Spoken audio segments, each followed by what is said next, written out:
right, great to see everybody. I want to recap this past Friday. We had preseason game number 3. It was a mock game. There was a lot of energy for the mock game. We wanted to make it game-like. We talked about substitutions, situations, halftime adjustments, a big day in the kicking game. Great job by Greg McMahon and organization. We had a maroon team that was in maroon jerseys. I want to compliment all the coaches on the staff, led by Russ Callahan and Christian Lacouture. I thought they did a tremendous job of getting these guys fired up. Jeff Martin was our energy coordinator. He did a great job of cheering those guys on. They got them all fired up. There was a cowbell on the sideline. Kind of made things like game-like. It was kind of exciting, man. I just want to compliment everybody. We walked off the field feeling very good about our situations, about what we did, and we were ready to play a football game. After that, we brought our team in the locker room. We had a pretty good time there. We had a festive time talking about camp, excited about the season. Then we surprised them. We were going to give the 18 jerseys away and the 7 jerseys away in scholarships. So these guys got it. 18 was a very prestigious number, 2 very deserving young men. We had a lot of men that were very deserving, but these men fit all the categories and graded the highest in all of the categories that we judge them in. Number 18, Chris Curry, and number 18, Damon Clark on defense. Those 2 young men are tremendous leaders, are great LSU Tigers. Both of them fought through adversity. Guys like Chris Curry, some guys would not have stuck around, would have went somewhere else, but he stuck around and got his chance, and he's going to be a great player for us. The number 7 jersey went to Jacoby Stevens, very deserving, outstanding player, outstanding leader for us. He was excited to get it, and I know he's going to wear it with a lot of pride. We also gave 3 scholarships out. I wish I could have gave 12, 15. The walk-ons on our program are outstanding, and there were about 10 of them that were very, very deserving. But these are the guys we gave it to: Josh Williams, Lloyd Cole, and Jared Small. And, the team was cheering. Everybody was happy. We said a prayer. We sang the fight song, and it was a pretty good day on Friday. Our guys had Saturday. The coaches came in on Sunday.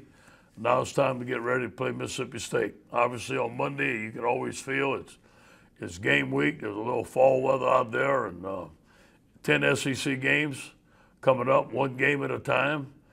Fortunate that we have Mississippi State at home, 2:30 p.m. Central Standard Time.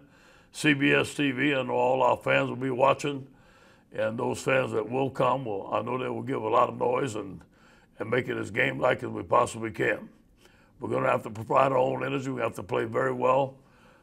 Mike Leach has done a very good job wherever he's at with the air raid. He has some tremendous offensive weapons at Mississippi State. One, Colin Hill, one of the backs that I had the most respect for, some of the most respect for in the SEC last year. A very dangerous back, and especially in the spread offense.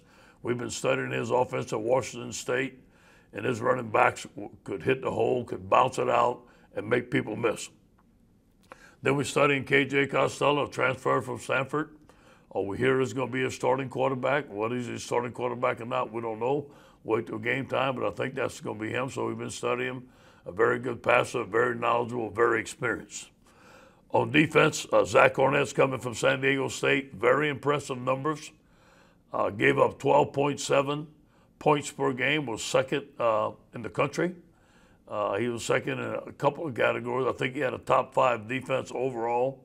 And as we know, Mississippi State always has big, agile defensive linemen, 2 outstanding linebackers, safeties that are going to hit you, corners that are going to cover. I have a lot of respect for Mississippi State. I played them a bunch. Those young men are very tough. They love football. They're going to be very well coached. So it's going to be a tremendous talent for our football team. But you know what? We're ready to play. We've been looking forward to this for a long time. I want to compliment our football team for not blinking, for always believing that we were going to play, always preparing like we were going to play. Our coaching staff, always preparing like we were going to play. Never took a day off, and we didn't think about nothing else but the safety of our football team and starting the season off right. So we're excited about this week, and I hope to see you guys on Saturday.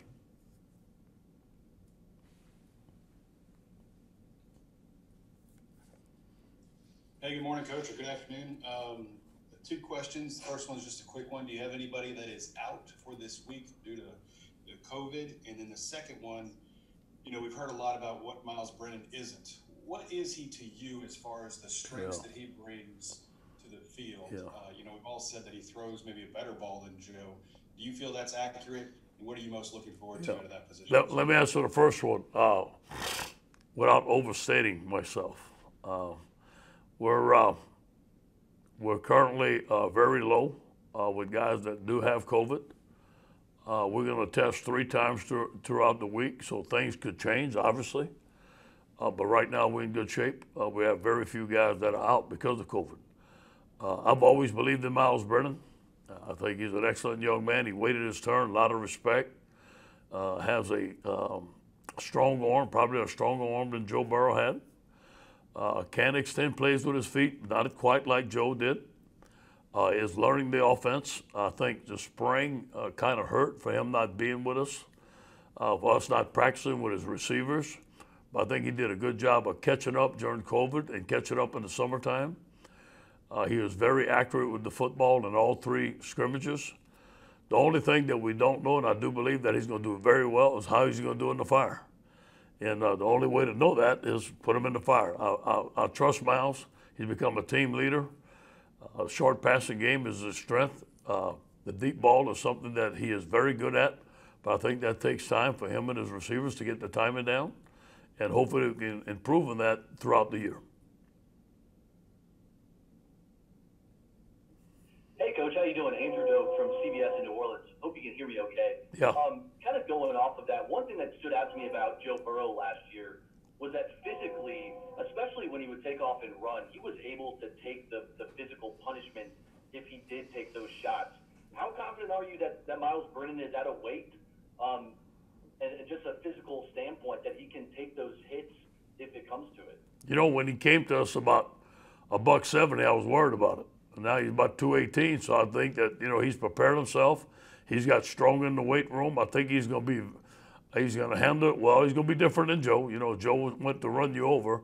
I think Miles is going to be smart, going to run out of bounds when he needs to, dive when he needs to, whatever he needs to do, not to get hurt. And I'm going to tell him to do the same thing. But I think that when it comes down to taking a hit, he's going to be fine. He's going to bounce back. But you know what? He's going to have to do it time and time again. Hopefully he doesn't get a hit a lot. But in the SEC, you're playing very good defenses, and you can expect your quarterbacks to have to take hits. Hey, Coach, good morning. Coach, you always do such a good job about talking about what the LSU on the helmet means and what it means to wear the uniform and represent LSU. Considering everything that's happened in the previous months and, so many people just unhappy right now about different things.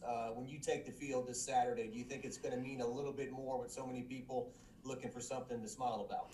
No question. I think that, LSU, as I'm born and raised, everybody lives for Saturday afternoon, Saturday night in Death Valley, to be able to see them Tigers play again, gather around the TV, cook some gumbo, make some etouffee, have some parties, go back to doing the things we can, obviously following the COVID-19 protocol, but getting back to a sense of normalcy, I think is going to mean a lot for the state of Louisiana and all the great LSU fans that we have out there, and especially our football team. Our football team has been working hard under extreme pressure.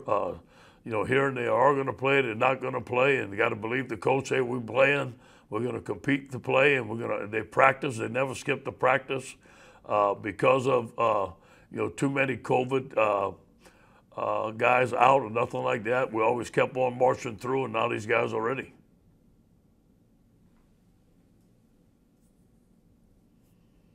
Hey, Coach Orgeron, Garland Gillen, Fox 8 New Orleans. First off, I thought you and Coco did very well in that 60 Minutes interview last night. I had no doubt Coco was going to try to steal the show there.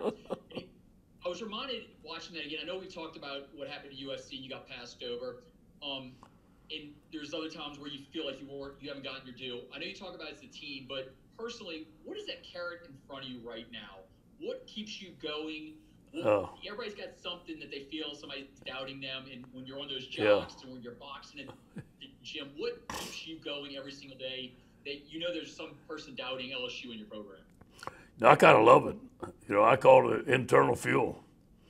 I digest it. It makes me want to work harder. And, there's questions. Hey, they lost Joe Brady, they lost Joe Burrow, they lost Jamar Chase. You hear it all. And, we know what goes on here. We know it's the core of our program here. I've got some great coaches. We've got some great players. We believe in ourselves. But you know what? At LSU, the standards are very high. The expectations are very high. You got to prove yourself here every game, every day. So that's what I enjoy about being here, that everybody expects you to win, expects you to be great, and that's the type of school you want to be at. Hey, Ed, two questions. One, have you any updates about Tyler Shelvin's possibility of returning to the team? Yeah. And, second, I'm sorry, did you answer that? I wasn't. No, go ahead. And the second question was you've talked so much about attacking style on the defensive front. With Mike Leach's system before, it seems like he likes to spread defense out so much, especially when it comes to splits on the offensive line. Yeah. How do you attack that offense? Yeah. First of all, Tyler Shelvin, I have not heard from. Everything is quieted down. Obviously, it's Monday of game week, so he hasn't returned. I'm not going to rule it out, but I have not a word. I have not heard a word from his family or from him, so I don't know where that's at. As far as the big splits, it makes it harder to get to the passer from the outside.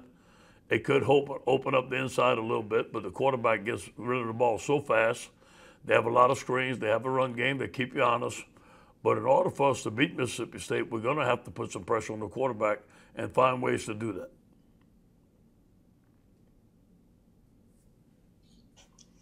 Hey, Coach, Jared Joseph Fox, in Baton Rouge. Doubling off of that, piggybacking as far as preparing for Mike Leach, how much has the difficulty of it maybe heightened because of COVID and you haven't seen any tape of him, of course, with Mississippi State, and the quarterback situation isn't entirely solidified. So how is it preparing for that offense? And after you answer that question, the second would be for your own offense, what are you going to expect out of Keyshawn in his first one? Yeah, well, I really like Keyshawn. I think he's a home run hitter. I think he's going to be an excellent receiver.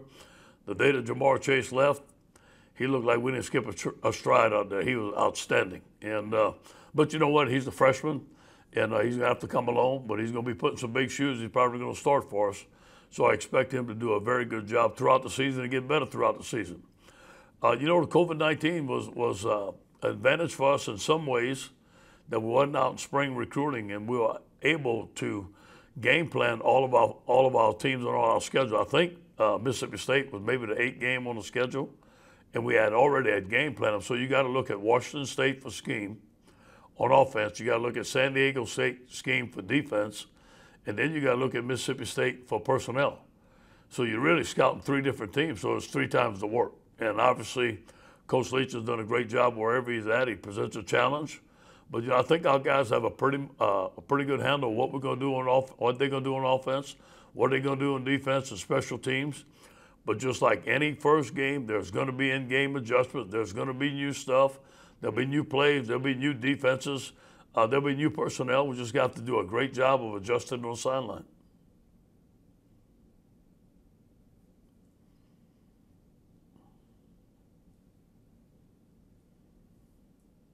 Hey, Ed, good afternoon. Early in camp, you talked about Liam Shanahan adjusting physicality right from Harvard to the SEC.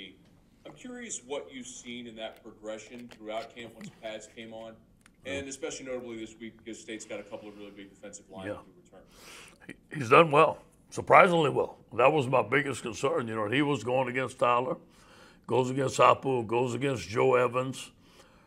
Very smart, as we know that, can make all the calls. But he's physical enough. And now he's going to get tested throughout the year, especially when they put one of those 350-pounders right on top of him. He's got to block him, but I think he can. In fact, I feel good about it. I'm very glad that we have him. He's been a big plus for us.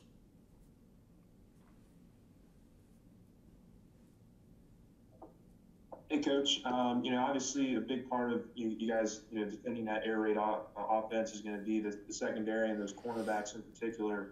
Can you just talk a little about what you've seen from Elias in the last couple of weeks? Yeah. And then also just who do you think is going to be maybe in that nickel spot on Saturday? Yeah, I think you can expect to see Cordell Flott in the nickel spot.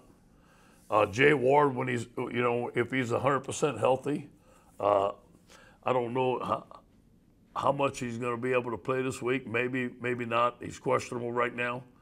So it'll be Jay Ward or Cordell Flott. But Elias has shown tremendous improvement. Elias is about up to 6'2.5", 6'3" right now. Long, very smart corner, great ball skills, is learning the technique. Corey Raymond's starting to brag about him a little bit. When Corey brags about you, that means you're doing really, really well. And I think he has. And I think the communication, learning the defense, learning the checks, throwing in the fire in the SEC, I think is going to be something that he's able to do. And I think he'll play very well for us.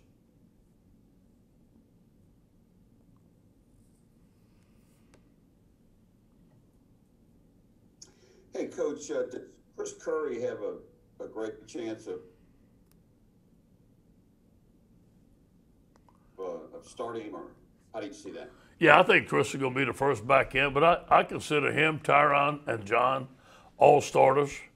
I think that they're going to get equal reps. I think they're going to do things very well, and they're going to complement each other. And I think that, eventually as the season goes on, let's see what our lead back is. But throughout the camp, if I had to say there's a lead back, it would be Chris Curry. I think he had a tremendous camp, but so did the other two guys. They're very explosive. We talked about it this morning. If we'd have one strength on our offense, that we feel that it is the running back group, led by Kevin Falk, who's done a tremendous job. Kavontre Bradford is an outstanding running back, and so is Josh Williams. We gave him a young man from Houston. We gave him a scholarship, so we feel that we have 5 backs that can go in the game and do very well.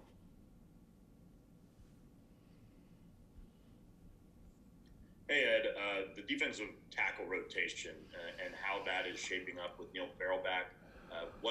How has he looked in his return, and then just how do you see that shaping up with all those guys? Yeah, Neil's earning his way back. Hasn't been in pads yet because of the acclimatization period.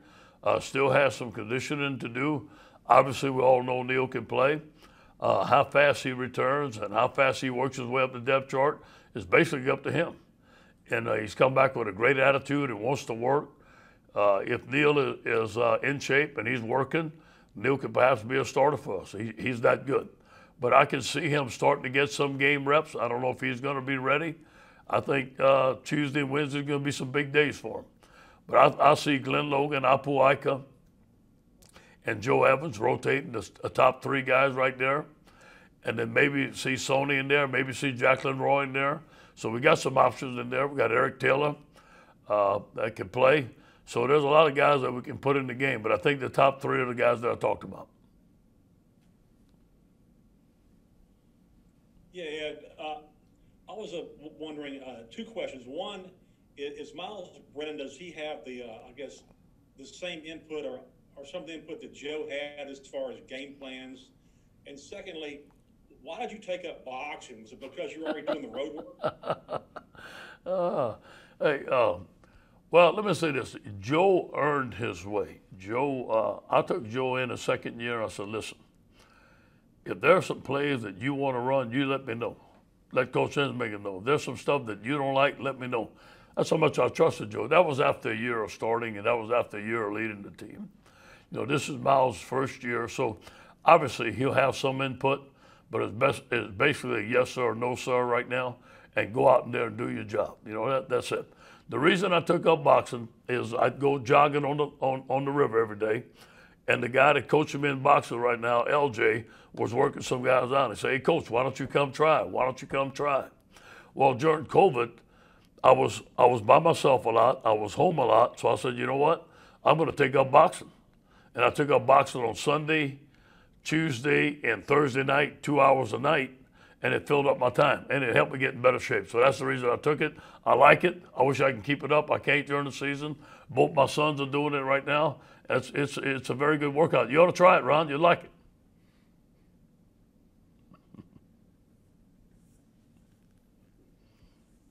Coach, how are you? Nicole with KOB in Alexandria. First, I haven't seen much of Jacobian in the practice footage, so what's the status of Jacoby Gillard? Yeah, he had what we call a high ankle sprain during camp, which takes a little while longer to get back. I talked to him today. He has been a little gimpy at practice and been about 60-70%. I do believe that he's working his way up this week. Is going to be closer to full speed, but it's going to take a little while. And I think in about 2 weeks he's going to be ready to go. Now he is not He is not nowhere in the top 3 on the depth chart yet because of his injury, but he has shown that he has a promising future here.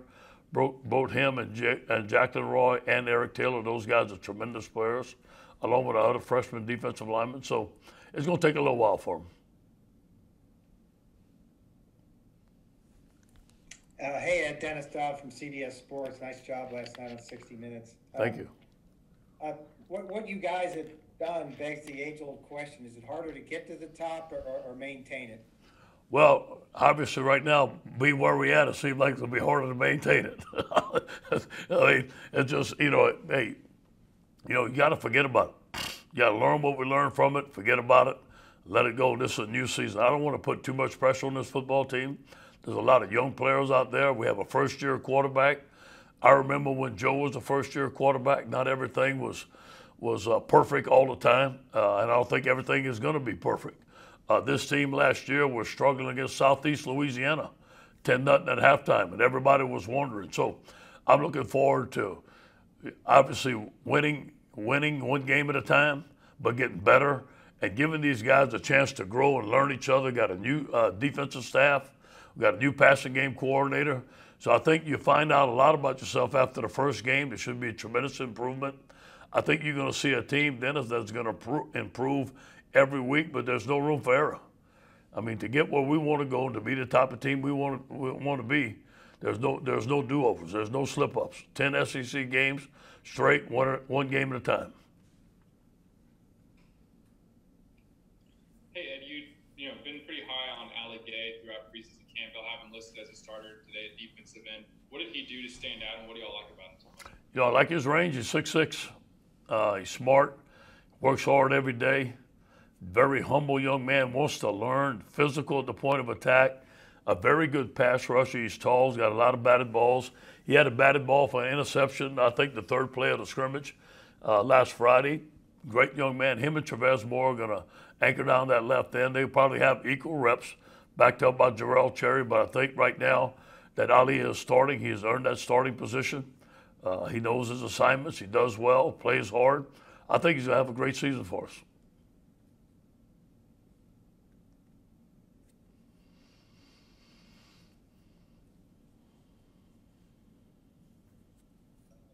Stepping in when Chase opted out and not really missing a beat at times. If you toss in a guy like Eric Gilbert, when you look at this passing game, as good as y'all were a year ago, what kind of jumps out with this passing game?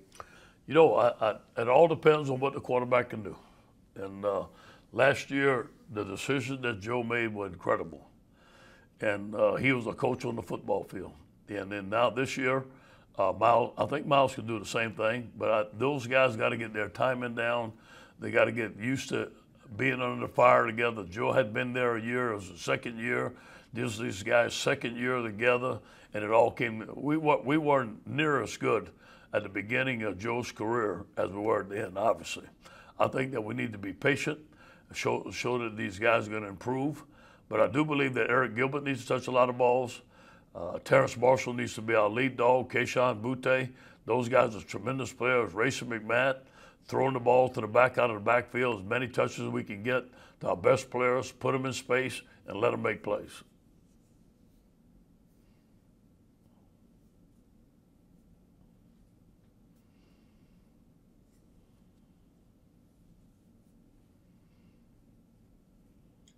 Coach Scooter Hobbs, how you doing? Scooter, how y'all doing in Lake Charles? Oh, we're getting there. You got some electricity, I heard, huh? Last year, what? You got some electricity, I heard, huh? You got power? Oh, yeah. A little bit. No AC yet, but I got a window unit. Okay.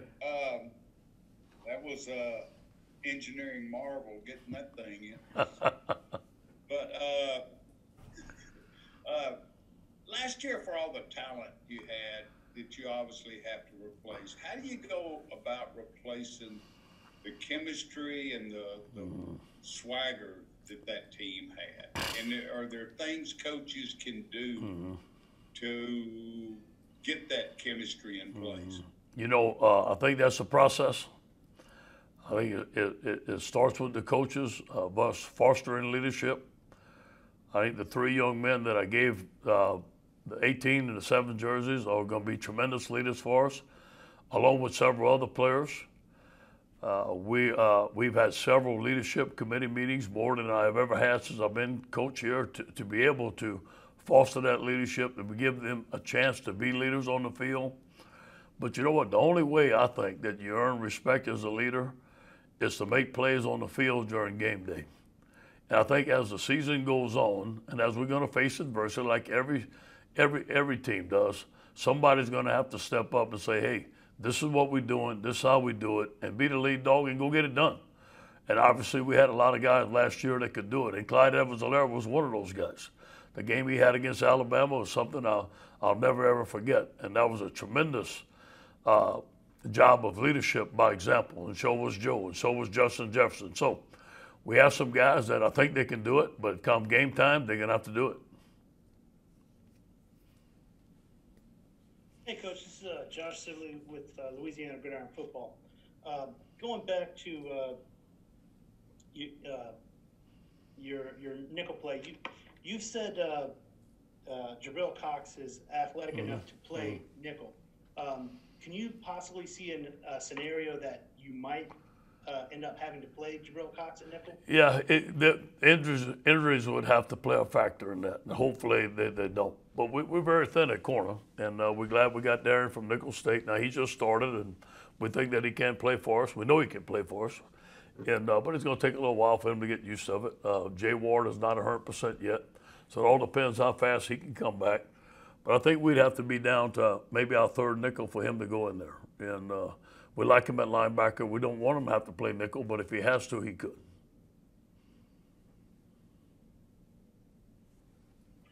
Hey, Coach, Andrew Doak with CBS in New Orleans one more time. A two-parter, if I could. When it comes to Eric Gilbert, is there a college or pro prototype that he kind of reminds you of? And then the second part would be yesterday in the NFL, we saw kind of a rash of injuries. And some people kind of, related to no preseason. And I just wonder, just starting in the SEC, not having a game against an FCS opponent or just one of those lower level opponents, what's the biggest challenge just from a physical standpoint to have your team ready to play against the most elite athletes in college football? That's why we had those preseason games. That's why we had some tough days at camp. We had to have some physical days. Now, not every day was 11 on 11 all-out tackling, but we have a drill called bump combo drill where there's about 5 guys in there. We're getting after it pretty good and simulates a tough running game. We had team pass, simulating a tough protection, a tough rush. So we took spurts in which we could simulate game-type stuff going best against best, because I feel that, we have a very good team. So the team that they see in practice is going to be a pretty good football team every day. So we simulated that. You can't be 100%. The thing I worry about the first game is tackling, because we don't tackle every day. We don't go to the ground every day because you can't, because you're going to get hurt. I think some of those things are a concern, but I think that the process in which we practice is going to be very important. Eric Gilbert, I haven't had a tight end like him in my coaching career. Some people compare him to Calvin Johnson. I'm not comparing him to Calvin Johnson. I don't want to put too much on him, but he's that type of football player and has that type of body and can do those type of things. Now, obviously, will he pan out to be like that or not? Nobody knows. But he is similar in stature and similar in skill set to Calvin Johnson. Guys, we got time for 2 more questions. We'll go Brooks, and then we'll wrap up with Cobbler. Yeah, you talked about Ollie Gay and Trevez Moore holding down that strong side on the defensive end. Could you maybe explain a little bit the roles for those defensive ends on both ends, the weak side in there, and why the people there are good for those spots? Yeah. The left end is usually the bigger end, because most teams are right-handed and want to run the ball to their right, with a tight end there. So we put the left end there. The right end is a smaller, quicker end. Sometimes it should be your best pass rusher because he's coming from the quarterback's blind side. That's the reason we do that. Andre Anthony is at right. Ali Gay is at left. Ali's a little bit bigger. B.J. Ojulari is at right end. Trevez Moore is at left end. B.J. is a very, very talented young man. You can see a lot of snaps of. He's probably our best pass rusher right now. So you're going to see a rotation, at least 4 guys at defensive end, left and right.